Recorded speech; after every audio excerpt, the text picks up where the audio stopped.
Hello and welcome to Leo Say's Pantheon, what used to be a fortnightly podcast but now just as and when. Today I'm joined by an old regular of the show, Chris Venom, who was my bin man up until recently. We do have opposing views, particularly when it comes to politics, but we're someone who we do find some common ground in other areas. But first of all, I guess over to you, Chris. How are you dealing with the lockdown? It's a bit hard, but difficult. I'm a bit concerned having this chat with you, to be honest. I'm going against the rules and regulations. You should be fine, Chris. There's no rules and regulations about talking via Skype or... I think the key thing is that you shouldn't really be leaving the house. Oh yeah, that's the big thing in it, pal. That's the biggie. I haven't seen my neighbours in ages. I haven't seen my family or my loved ones. Just me and the dogs in the house. Yeah, what's it like being away from everybody? It's tough. It's hard, you know. You have your routine, don't you? That you're used to, and then it's kind of stripped away, and you have to completely sort of reevaluate what you thought your life was. Everything's changed now. It's adjusting to the new world. I suppose that, seeing as you were a bin man, I don't know whether you still are, but you're certainly not my bin man anymore. Are you considered a key worker, Chris? Are you still working or? Oh no, I'm not working. I packed that in long ago. I was forced to be honest. I was cut off from the, I had to cut ties, so just let it be. And when did that happen? I've been keeping count. I don't really look back, to be honest. There's not really much else you can do. Sort of like in limbo, aren't you? It does feel a little bit like limbo at the minute. A lot has changed, obviously. But I guess, there's been some positives along the way since the last time we spoke. Namely, the Resident Evil remakes that come out. Yeah, I thought it was pretty accurate, wasn't it? It was very much like the original.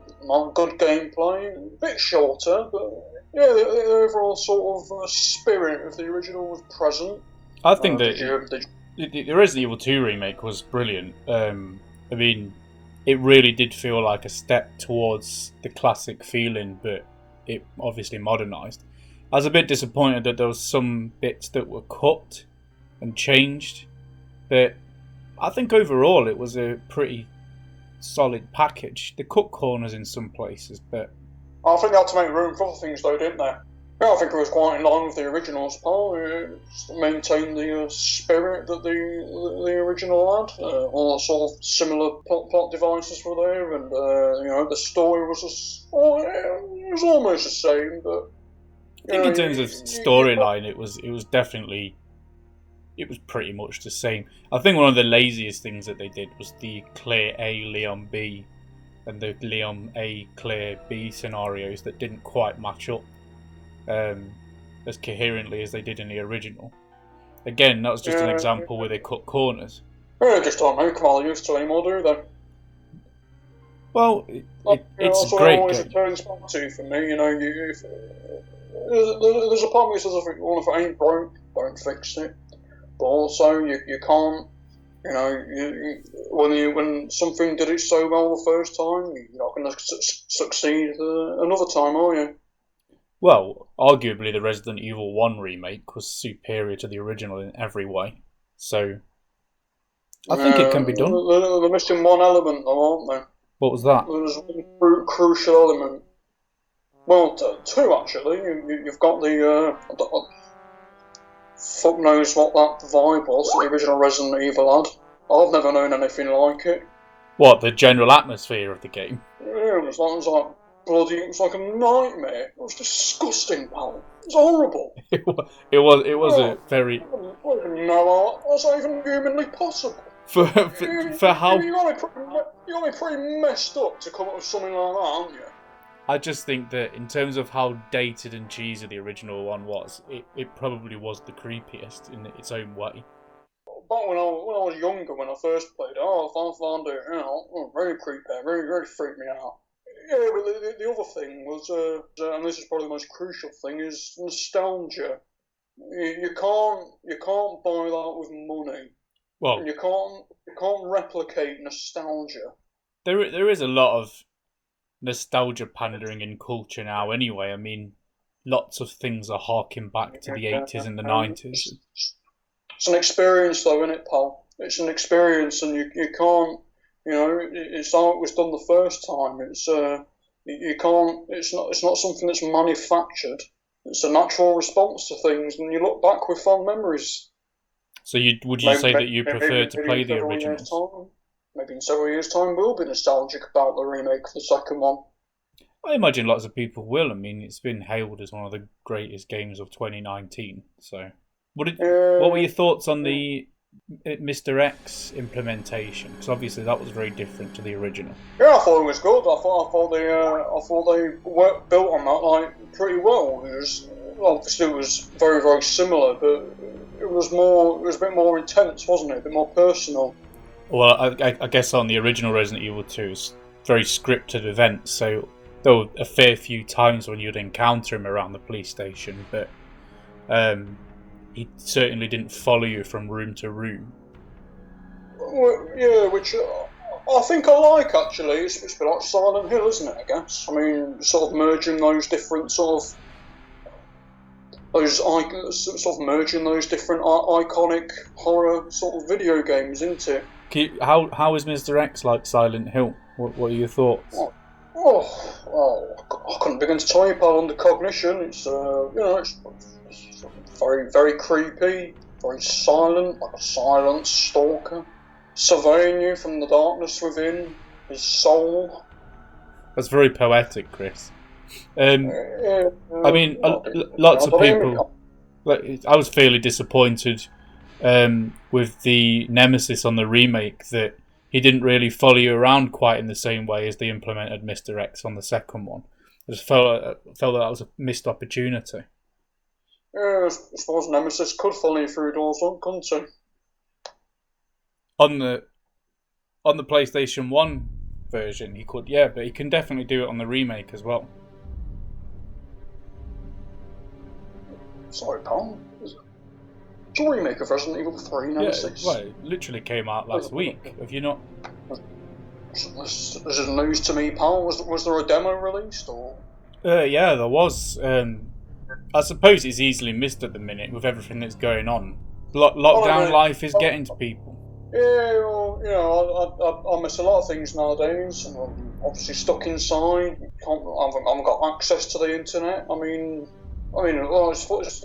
quite lucky that I managed to be able to set up this laptop so I can talk to you, pal. So you haven't got access to the internet there?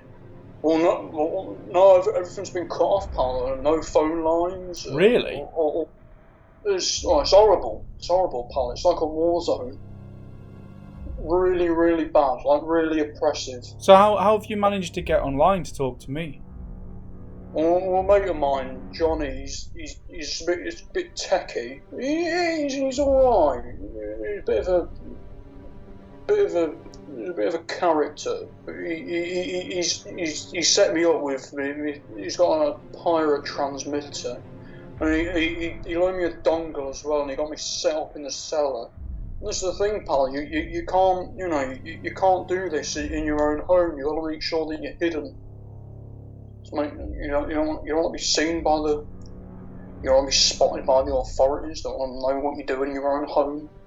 Well, I understand that it's a very different time at the moment, but I really don't think that the authorities care much for what you're doing within your own home, regards to talking to other people. Like this is not a problem, surely.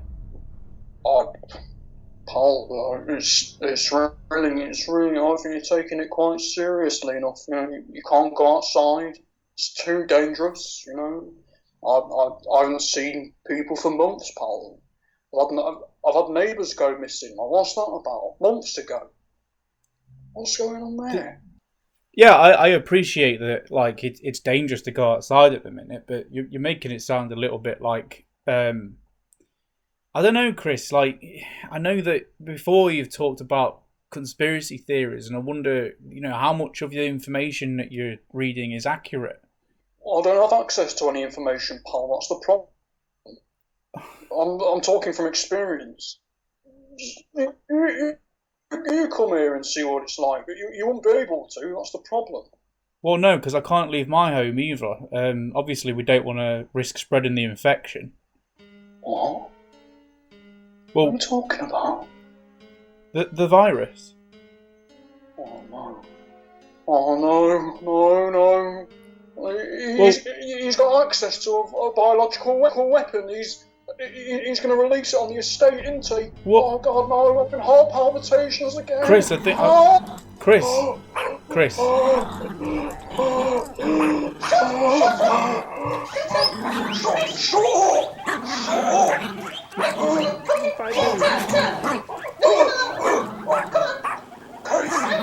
Get lost! Get lost!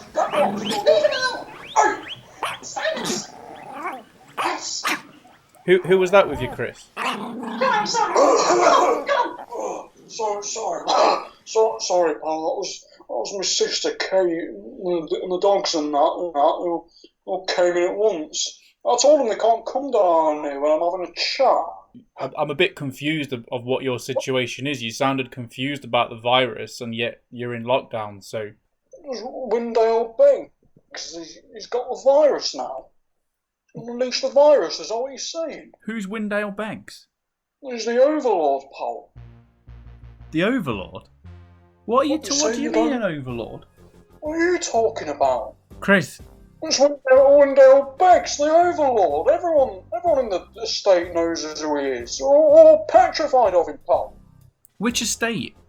Well, Top Valley, obviously, where I've always been. Chris, I've no idea what's going on there. Right. Windale Banks imposed the lockdown. Let me lay down the situation here for you, and then let's see if we've got our wires crossed. At the moment, there is a global pandemic of a virus outbreak called the coronavirus. Is that the situation you're in? Do you understand that? What's pandemic? What does that mean? It's a viral outbreak across the globe. No. What if Windale Banks gets his hands on it? Chris, I don't know who Windale Banks is. Just told you, pal, he's the Overlord of the estate. How? What's going on there? What's the situation? You mentioned a war zone earlier. It's been going on for months, pal. It's been going on for nearly a year. Is this why you didn't know about the Resident Evil 3 remake? Well, yeah, among other things. Look, pal, you've got a lot of catching up to do. Well, clearly you've got a lot of catching up to do as well. This was not self-imposed. Chris, right? why? We are stuck in a war zone. I'm starting to understand what it feels like for those poor Syrian people. Oh. Chris, what the hell was that?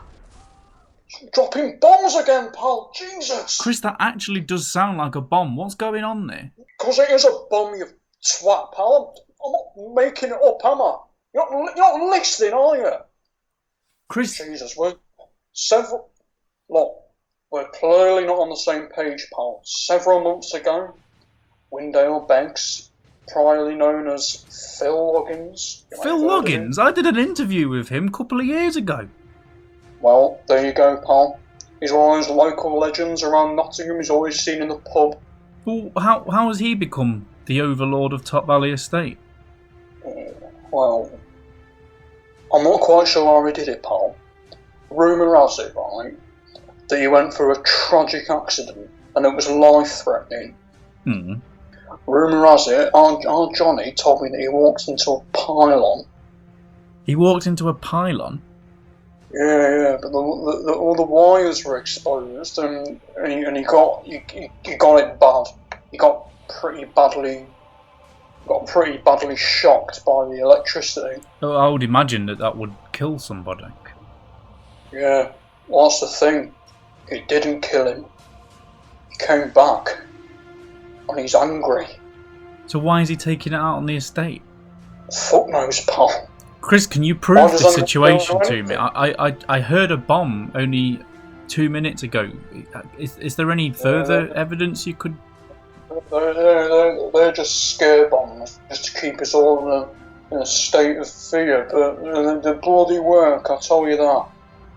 The thing is, right, they'd never actually bomb your house, they just bomb the street. What happens if anybody leaves? Oh, pardon. I can't even talk about it. What I'm told what happens is this: you'll walk out on the street and you'll make it 2 minutes max. 2 minutes before they come and get you and take you away. Who comes and gets you? Where they take you, I don't know. Who comes and gets you?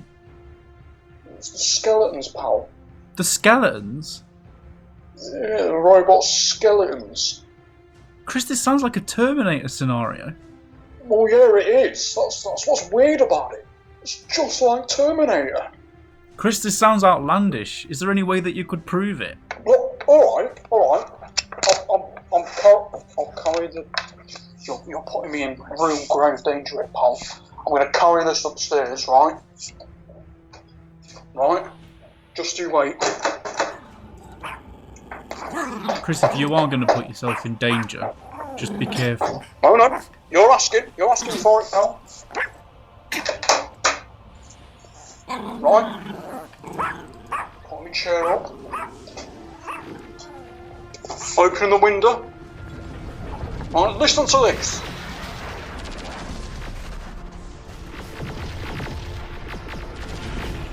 If that's not skeletons shooting laser beams, pal, then what is it? Chris, that sounds terrifying. What the hell's going on there? This is Exactly. This is like a sci-fi film. I thought that a coronavirus outbreak was bad enough.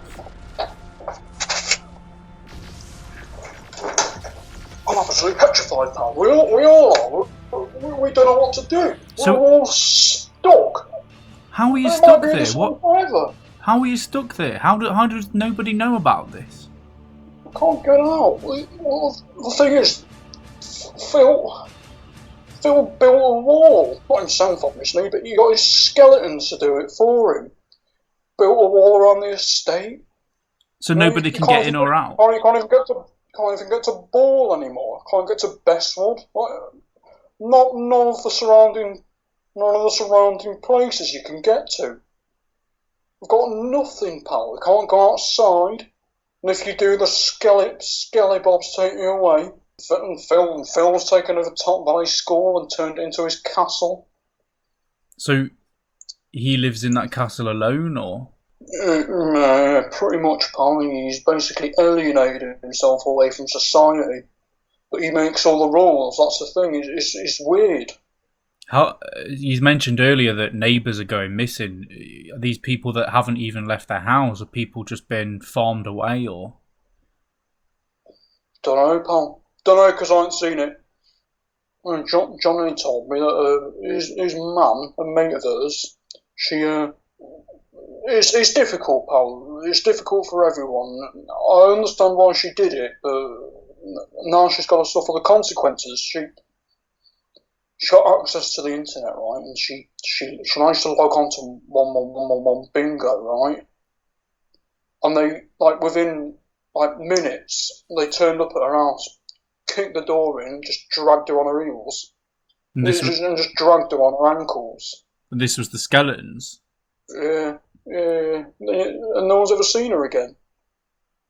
And there's rumours of slave camps, pal. Is this at the castle, or?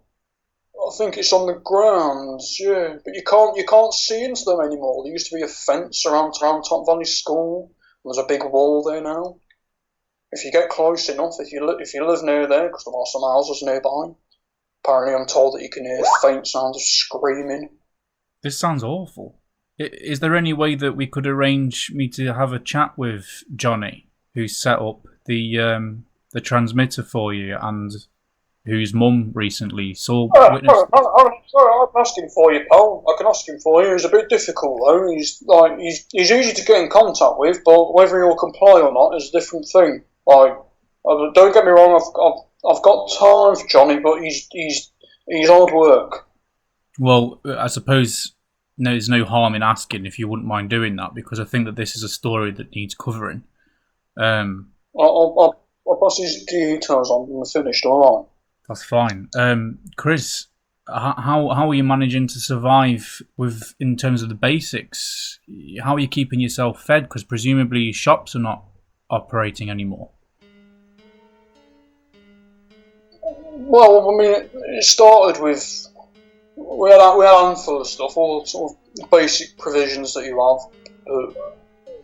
You know, we ran out of all our tins, pal. So there are no shops there now. There's nothing. There's nothing like that anymore. It's like a gangster state, pal. We can't do anything. People must be dying of starvation left, right, and centre. There are, pal. I think there are, but I was just so hungry. What do you mean? I was just so hungry, pal. I couldn't take any more. I didn't eat for 4 days. No one's judging you, Chris. Not in a situation like that. What can I do? We're gonna have nothing left. Is there no way that I could get help? It's no use, pal. Everyone's given up hope, pal. There's nothing. We've got nothing left.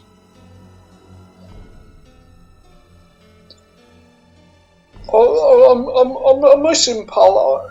You know, he was a good lad, wasn't he? You never met Lewis, but he was good. He listened. And who was Lewis? He was my dog, pal, my husky. He had his faults, pal. He had his skin condition, which really, was really quite expensive, to be honest, to maintain. But there was nothing we could do about it. It's just who he was. He was a skin condition. Pardon? No, but you can't do anything about that. He was born with it, and it never went away. We tried to bathe him in like a bath of like tea bags, but it didn't do anything, pal. So did you have to? He's gone, pal. Itchy, tasty.